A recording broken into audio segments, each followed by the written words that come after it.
Joining us, everyone, I'm Jim Grimes. Liz has the night off. Well, the federal government has passed another stimulus bill for struggling Americans. Some of that money will go to local governments, but one prominent Florida lawmaker thinks we should send some of it back. Our Jay O'Brien's been digging into that story, joins us in the studio tonight with where that money is going to be spent. Jay? Yeah, Jim, there's a lot in the air about the stimulus bill, as you'd imagine. Obviously, it's $1.9 trillion in this bill. That's a heck of a lot of money. A lot of Americans know, of course, about those direct payments, right? $1,400 if you make under $75,000 a year. There's also unemployment benefits. But then there's that money that goes to state governments, counties, and cities, right? Well, the state of Florida, this is just Florida, is going to get about $10 billion with a B of stimulus money coming out of the federal government's overall bill that President Biden just signed today. Counties across the state, they're going to get about $4 billion. Meanwhile, cities, individual cities, they'll get about $1.4 billion. All of this will be broken up amongst counties, cities across the state. And frankly,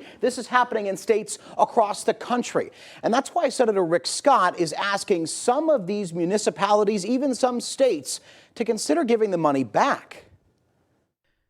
In this letter, Florida Senator Rick Scott asked state and local governments nationwide to send back COVID relief money they didn't use, sending, quote, a clear message to Washington to, quote, quit recklessly spending other people's money.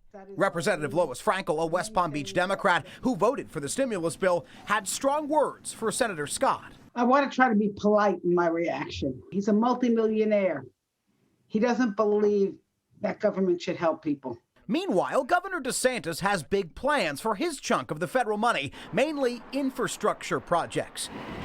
Palm Beach County is expecting an estimated $290 million in stimulus funds, already earmarked for COVID testing programs, food and housing assistance, and business relief. Last year, the county sat on some COVID CARES Act dollars for months, spending some of it on an app that a CBS 12 News investigation found was rarely used. This time around, not a single Republican in Congress voted for this stimulus bill, many citing concerns about the future federal budget. In a video on Twitter, Treasure Coast Congressman Brian Mast, a Republican, said it was just too expensive. It's going to get jammed down the throat of every single American, regardless of what it costs you. Democrats like Frankel believe it's much needed relief, and in some cases, long overdue. If you're worried about the future of our children, a child who is hungry today has no future. As we said, in that stimulus bill, there's $300 a week in federal unemployment assistance. That's added on. Meanwhile, as we're reporting about Senator Scott's open letter tonight, he confirmed through a fundraising email that he was dining with former President Trump not far from here at Mar-a-Lago. Jim?